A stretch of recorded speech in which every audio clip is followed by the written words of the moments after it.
Bifurcation అయిన తెలంగాణలో కూడా మా బుడగ జంగాలు ఎస్సీలుగానే కొనసాగుతున్నారు. మాకు కూడా 1981లో ఇచ్చి మళ్ళీ 90లో రద్దు అది సస్పెండ్ చేశారు. మళ్ళీ తర్వాత 90 నుండి 96, 97 వరకు ఇచ్చారు, మళ్ళీ రద్దు చేశారు. అప్పటి నుండి మళ్ళీ ఉద్యమ రూపంలో చేసినా కూడా ప్రయోజనం కూడా కనీసం మ్యాక్సిమం ఓబీసీ కింద ఈబీసీ కింద కూడా ఇవ్వటం లేదు, సస్పెన్స్లోనే ఉంచారు.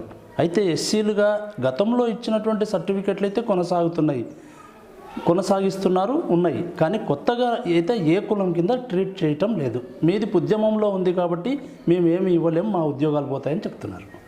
ప్రధానంగా మీ బుడగ జంగాల ప్రధాన వృత్తి ఏంటి, ఎలా జీవనం సాగిస్తుంటారు, మీ జీవన విధానం ఏంటి?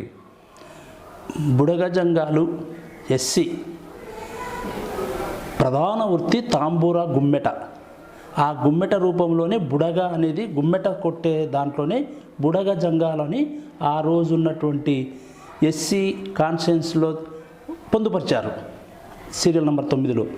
దానికే అనుగుణంగానే వారి జీవన విధానాలు ఎలాగంటే ఉదయం లేచినప్పుడు ఆ బుడగ తంబూర మీటుకుంటూ ప్రథమంగా మా సోదర మాదిగల ఇండ్లకే మేము మొట్టమొదటిగా పోతాము.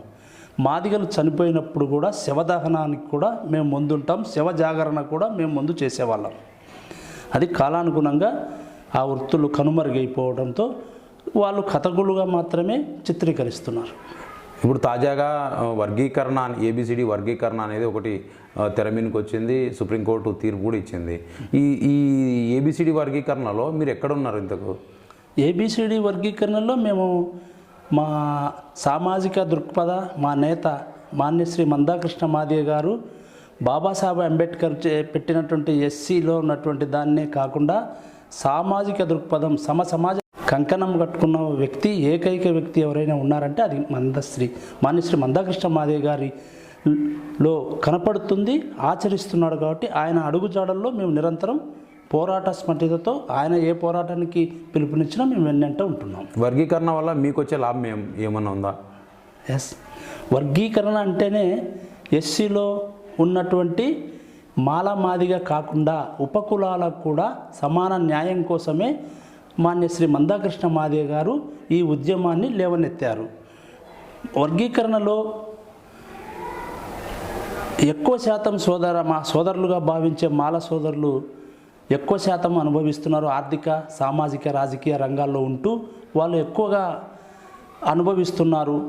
దాని తర్వాత మాదిగలు కూడా కొద్ది గొప్ప అనుభవిస్తున్నారు. దాని తర్వాత ఉన్న 56 ఉపకులాలలో ఏ ఒక్కరూ ఇప్పటి వరకు కూడా కనీసము ఆర్థిక స్తోమత లేదు, సామాజికంగా లేరు, అంటరానితనానికి, అస్పృశ్యతకు అన్నిటికీ కూడా వెనకబాటుతనం ఉన్నారు. విద్య, ఆర్థిక, రాజకీయ రంగాల్లో కూడా వెనకబడి ఉండడం చేతనే మేము మాన్యశ్రీ మందాకృష్ణ మాదిగ గారి వర్గీకరణకు కట్టుబడి ఆయనకు నిరంతరం ఆయన ఎన్నంట ఉండి ఈ వర్గీకరణలో భాగస్వాములం అయ్యాం. ప్రధానంగా మీ జాబితాలో ఏ కులాలకు ఇంకా వర్గీకరణ అనేది రాలేదు, సర్టిఫికేట్లు ఇంకా ఏ కులాలకు రాలేదు? సామాజికంగా ఉమ్మడి ఆంధ్రప్రదేశ్లోకి వచ్చేసరికి 59 కులాలు, వర్గీకరణలో 27 కులాలు ఎస్సీ బిలో ఉన్నాయి, 18 కులాలు ఎస్సీ డిలో ఉన్నాయి, ఏబిసిడి. ఏ గ్రూపులో ఒక 1% పెట్టి రెల్లీకి ఇచ్చారు. బి గ్రూపులో 18 కులాలని పొందుపరిచి మాదిగ ఉపకులాలకు ఇచ్చారు. 27 కులాలని పొందుపరిచి మాలల సోదరులకు ఇచ్చారు.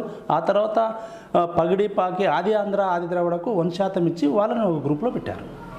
అప్పుడు రద్దు కాకముందు ఇక్కడ తెలుగుదేశం ప్రభుత్వం వర్గీకరణలో భాగంగా రామచంద్రరాజు కమిషన్ నివేదిక మేరకు అప్పుడున్న చంద్రబాబు నాయుడు గారు, ఇప్పుడున్న చంద్రబాబు నాయుడు గారే వర్గీకరించడం జరిగింది. ఏ సంవత్సరం జరిగింది? 2000 సంవత్సరంలో వర్గీకరణ జరిగింది. ఎన్ని సంవత్సరాలు కంటిన్యూ అయింది? 4 సంవత్సరాలు కంటిన్యూ అయింది. దానివల్ల లాభం ఏమన్నా చేకూరిందా? 4 సంవత్సరాల్లో 100% లాభం జరిగింది.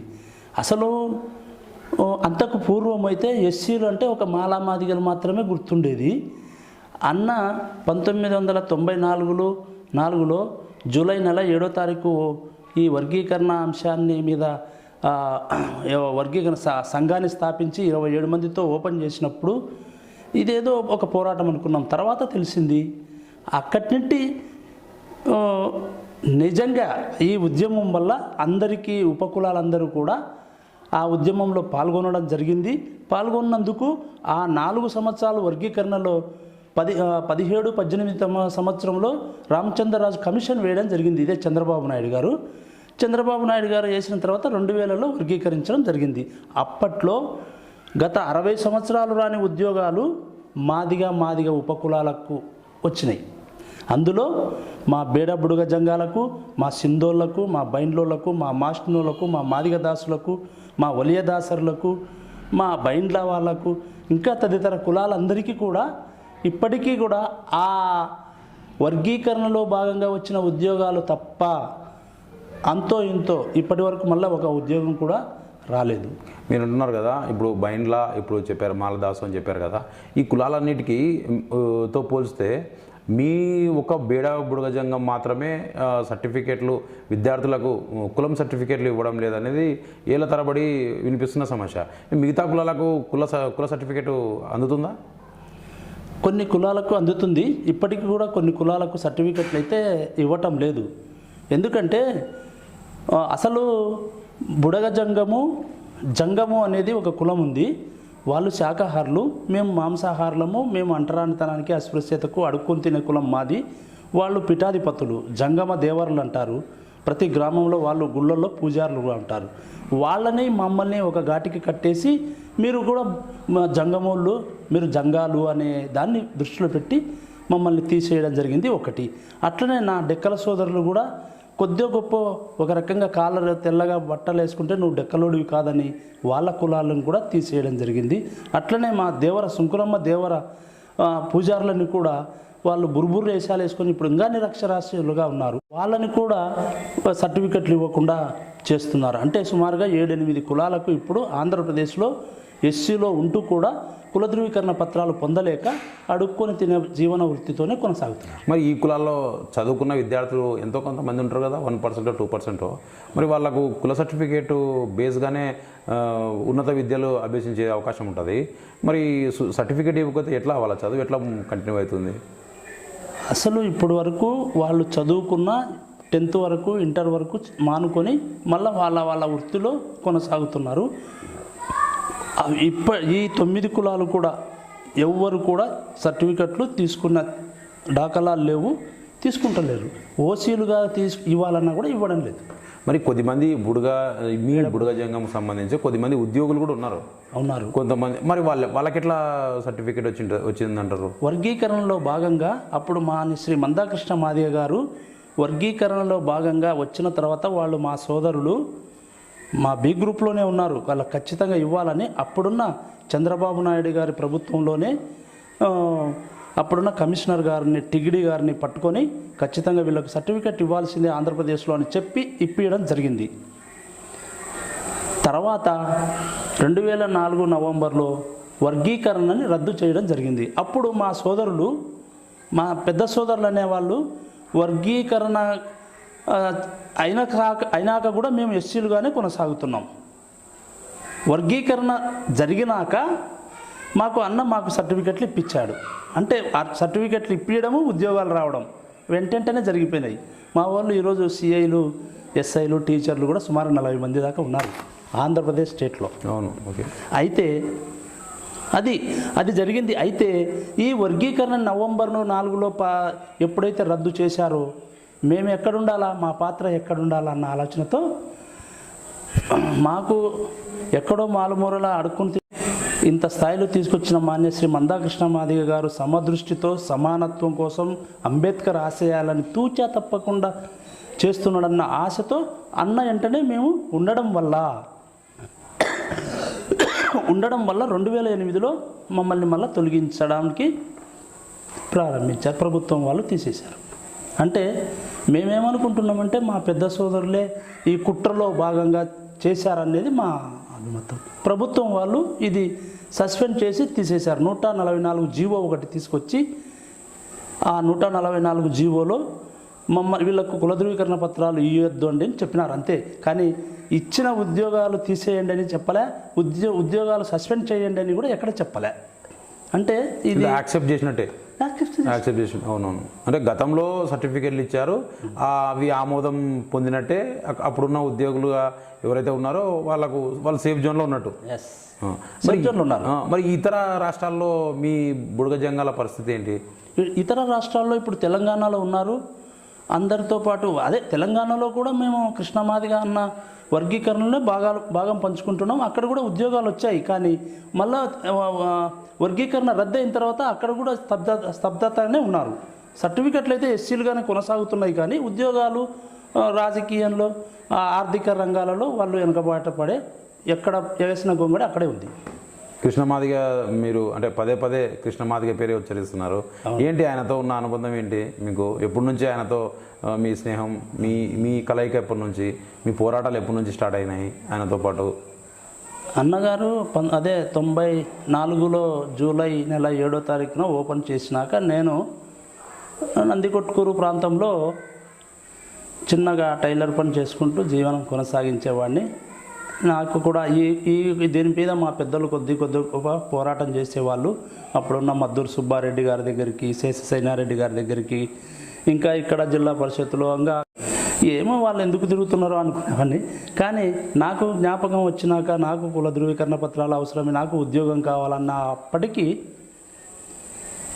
నేను 10th క్లాస్ అయిపోయిన తర్వాత ఒక విలేకరిగానే, విశాలాంధ్ర అనే పేపర్ విలేకరిగా ప్లస్ టైలర్ పని చేసుకుంటూ జీవనం కొనసాగించేవాడిని. అయితే నాకు పేపరు చూడడం అనేది చిన్నప్పటి నుండి హ్యాబిట్. 1974 నుండి ఈనాడు పేపర్ చదువుతున్నాను నేను ఇప్పటి వరకు కూడా. ఓకే. అట్లా ఆ హ్యాబిట్స్లో అన్న ఉద్యమాన్ని చేపట్టి కులం పేరు మీద లాస్ట్కు పేరు పెట్టుకున్నప్పుడు నాకు ఇంకెవరు దేవుడుగా కనపడలే. కృష్ణమాదిగనే ఒక దేవుడుగా. ఒక కులం పేరు మాదిగా అని చెప్పుకోలేని కులమే, నేను బుడగజంగం అని చెప్పుకోలేని కులమేలో పుట్టినటువంటి మాకు ఒక మహానుభావుడు ఎంత బలం ఉంటే, ఎంత గొప్పవాడైతే, ఎంత ఆయనను చూడాలా అనే ఉద్దేశంతోనే కనీసము ఒక 4-5 నెలలు అన్నతో పాటు ఏ మీటింగ్కి వెళ్ళినా చూసి దగ్గరికి పోలేని పరిస్థితి కూడా నాకుంది. మీ పొమ్మలు చేశారు. వర్గీకరణ స్థాపించినాక 94లో స్థాపించినాక తర్వాత 1-2 సంవత్సరాలు అన్నగారిని దగ్గరికి పోయలేకపోయాము. మేము బుడగ జంగాలుగా మేమే సొంతం పోరాటాలు చేసుకునేవాళ్ళము. తర్వాత 96, 98 ప్రాంతంలో అన్నగారిని పరిచయం చేసుకొని 98, 96, 97 ప్రాంతంలో నేను అన్నకు పరిచయమై నన్ను ఒక జిల్లా అధ్యక్షుడిగా ఆ రోజుల్లోనే కొంచెం పరిచయమే. అక్కడి నుండి నా ప్రస్థానం అన్నగారితో నా కలయిక చెల్లింది. రాష్ట్ర అధ్యక్షునిగా సంక్షేమ సంఘంలో కూడా ఉన్నారు. అయితే ఇప్పుడు ఉన్నటువంటి మీ సంఘంలో, మీ కులంలో చాలామంది వెనుకబాటు అంటే నిరక్షరాస్యులుగా ఉన్నారు. అక్షరాస్యత లేని పర్సంటేజ్గా ఉంది. ఆర్థికంగా చాలా వెనుకబడిపోయి ఉన్నారు. వీరికి ఏమన్నా సపరేటు ప్రభుత్వం నుంచి మాట్లాడే పథకాలు అందించడం కానీ, అవేర్నెస్ కార్యక్రమాలు చేయడం కానీ, సబ్సిడీ లోన్లు కానీ ఏమైనా ఇచ్చే ప్రయత్నాలు ప్రభుత్వాల ముందు వినతి పత్రాలు ఏమైనా పెట్టారా? చాలా సందర్భాలు పెట్టాము. అయినా మీకు క్యాస్ట్ కులం లేదు కాబట్టి మీకు ఏ పథకం వర్తించదు. అంటే కేవలం క్యాస్ట్ బేస్డ్గానే సంక్షేమ పథకాలను రద్దవుతున్నాయి. సబ్సిడీ లోన్లు రద్దవుతున్నాయి. ఏది కూడా రావడం లేదు. కనీసం పిల్లలకు చదువుకోవడానికి స్కాలర్షిప్ కూడా ఇవ్వడం లేదు. అలాంటప్పుడు మనం ఏం చేస్తాం? ముఖ్యమంత్రులను కలిశారా ఇంతవరకు? ఈ సందర్భంలో చాలా సందర్భంలో గతంలో ఉన్నటువంటి బైపర్కేషన్ కాకముందు వైఎస్ రాజశేఖర రెడ్డి గారిని కలిశాము, కిరణ్ కుమార్ రెడ్డి గారిని కలిశాము. బైపర్కేషన్ వచ్చిన తర్వాత చంద్రబాబు నాయుడు గారిని కలిశాము. మా పట్ల చూస్తాము తప్ప ఇంకొకటి లేదు. ఇంకా మాకు ఎక్కడ చెప్పుకోలేని మాది జనాభా పరంగా కూడా చాలా తక్కువ. ఎంతమంది ఉంటారు మీరు ఆంధ్రప్రదేశ్? మా జనాభా 2001 సంవత్సరం ప్రకారంగా అయితే 70,000 జనాభానే మాది ఈ ఏపీ రాష్ట్రంలో మొత్తం కలిస్తే. ఓకే. ఇప్పుడు కూడా 85, ఒక 90,000 కన్నా మించి లక్షకైతే లేదు. మా బేడ బుడగజంగ సంఘము లక్షకు తక్కువనే ఉంటుంది. ప్రధానంగా ఈ రాయలసీమ అయితే మీకు రాజకీయ పరంగా మీ కులానికి ప్రాతినిధ్యం ఎలా ఉంటుంది? ఏ ప్రభుత్వం, ఏ ముఖ్యమంత్రి, ఏ పార్టీ మీకు స్థానం కల్పించింది? పెంచలేదు. ఈవెన్ నామినేటెడ్ పదవులు కూడా ఇవ్వలేదు. మాకు అసలు కులమే లేదు అన్న దాని దృష్టిలోనే వెనకబాటుతనం ఉంది. రెండోది అడిగే శక్తి కూడా మా వాళ్ళకు లేదు. అయితే ఇది కూడా కృష్ణమాది గారి వచ్చిన తర్వాత మాకు ధైర్య సాహసాలు గొప్పగా వచ్చినాయి. కొంచెము మనం అంబేద్కరిస్టులం కాబట్టి అంబేద్కర్ మాదిగా మనం ఎదగాలి, ఇతరులను ఎదిగియాలన్న ఉద్దేశంతో అనేక రంగాలలో మన వృత్తిని మాన్పించి కొద్దో గొప్ప మనం ముందుకు వెళ్ళకుంటే ఇబ్బంది పడతాము, మన జాతి నష్టపోతుందన్న ఆలోచనతో ప్రతి ఒక్కరికి ఆ పెద్ద కృష్ణమాదిగ గారిని దృష్టిలో పెట్టుకొని సమీకరించు, పోరాడు అన్నట్లు మేము ప్రతి గ్రామాలు సమీకరిస్తున్నాం, ప్రతి విజిట్కు వెళ్తున్నాము. ఇప్పటికీ కూడా ఎక్కడ ఆపద ఎవరికి వచ్చినా కూడా మన వంతు సహకారం చేస్తూ మాతో పాటు మాకు వెనక ఉన్నటువంటి ఏ రాజకీయ పక్షం కాకుండా మందాకృష్ణ మాదిగ అన్నగారే మాకు పెద్ద దిక్కుగా ఉంటూ మమ్మల్ని కాపాడుతున్నాడు. ఇప్పుడు బుర్రకథలు, హరికథలు ఇవన్నీ మీ వృత్తియేనా? మా వృత్తే. మా బుర్రకథలు మాది ప్రధాన వృత్తి. మా పుట్టు పూర్వోత్తరం లాంటి ప్రధాన వృత్తి తాంబూర గుమ్మెట బుర్రకథలు మావి. తర్వాత తరం వాళ్ళు ఏం చేస్తారు అంటే ఈ బుర్రకథల్లో మీరు ప్రధానంగా చెప్పే అంశం ఏంటి? ప్రజలకు ఏం వివరిస్తారు? ప్రజల్లోని చైతన్యవంతులైన కళారూపాలంటే ఇప్పుడు కొంతమంది మా సోదరులు డప్పు కళాకారులు ఉన్నారు. మా బుడగజంగాలు ఒక కథను తీసుకొని ఏదో ఒక కథను తీసుకొని నలుగురికి పొద్దుముకులు కష్టం చేసినప్పుడు సాయంకాలం పూట పోయి కథా రూపంలో, డ్యాన్స్ రూపంలో వేషం వేసుకొని చెప్పేవాళ్ళు. వాళ్ళు ఇచ్చే బత్యము, బియ్యము, బేడలు, అన్నము వాళ్ళు ఇచ్చేవాళ్ళు. బేడ అంటే కర్ణాటక భాష నుండి మాకు కర్ణాటకకు సంబంధాలు, తెలంగాణ నుండి ఎక్కువ సంబంధాలు ఉన్నాయి. అక్కడ దీన్ని ఏమని అంటారంటే బేడా బుడగ జంగం అంటారు.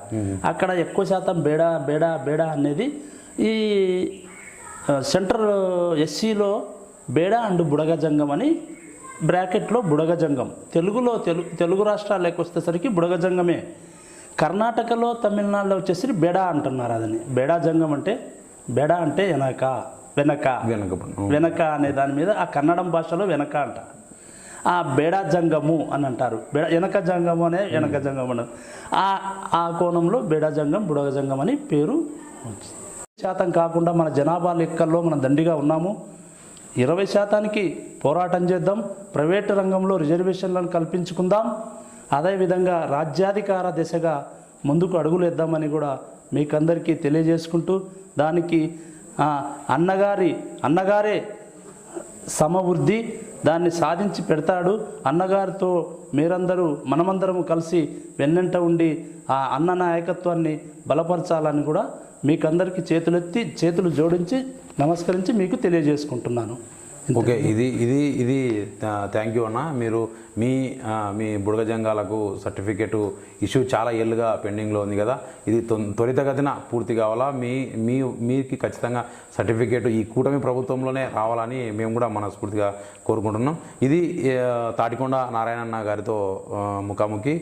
అన్నగారు చెప్తున్న విషయం ఏంటంటే ఏళ్ల తరబడి సర్టిఫికేట్ కోసం తీవ్ర స్థాయిలో పోరాటాలు చేస్తూనే ఉన్నాం. అయినా కేవలం వర్గీకరణకు సపోర్ట్ చేశామన్న ఏకైక కారణంతోనే కొంతమంది వ్యక్తులు, ఒక వ్యవస్థ మమ్మల్ని బహిష్కృతం చేశారు అని చెప్పి అన్నగారు అంటున్నారు. అయితే వచ్చే కూటమి ప్రభుత్వం ప్రస్తుతం ఆంధ్రప్రదేశ్లో కొనసాగుతూనే ఉంది.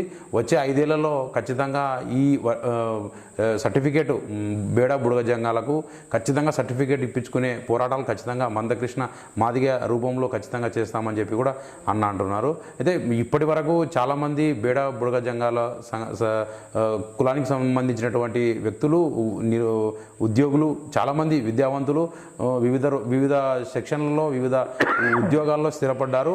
కేవలం అది మందకృష్ణ మాదిగ గారి పోరాటం వల్లనే వర్గీకరణ జరిగి, గతంలో చంద్రబాబు నాయుడు పీరియడ్లో 4 ఏళ్ళు వర్గీకరణ జరిగింది. ఆ పీరియడ్లోనే చాలామందికి ఉద్యోగాలు వచ్చాయి. దాదాపు 40% బుడగ జంగాలకు సంబంధించినటువంటి ఉద్యోగులుగా మారారు ఇక్కడ ఉన్నటువంటి విద్యావంతులు అన్న చెప్తున్నది. భవిష్యత్తులో ఇది కంటిన్యూ అయితే చాలామంది ఉద్యోగులుగా మారుతారు, చాలామంది వారి ఆర్థిక స్థితిగతుల్ని మార్చుకుంటారు. దీంతో పాటు రాజకీయ ఆర్థిక సమానత్వం కూడా వాళ్ళు వెలువరిస్తుంది. రాజకీయ ప్రాతినిధ్యం కూడా ఖచ్చితంగా బుడగ జంగాల్లో ఉంటుంది. ఆ రకంగా రాజకీయాల్లో కూడా మన వంతు ప్రాధాన్యత పెరుగుతుంది అన్నది అన్నగారు చెప్తున్నారు.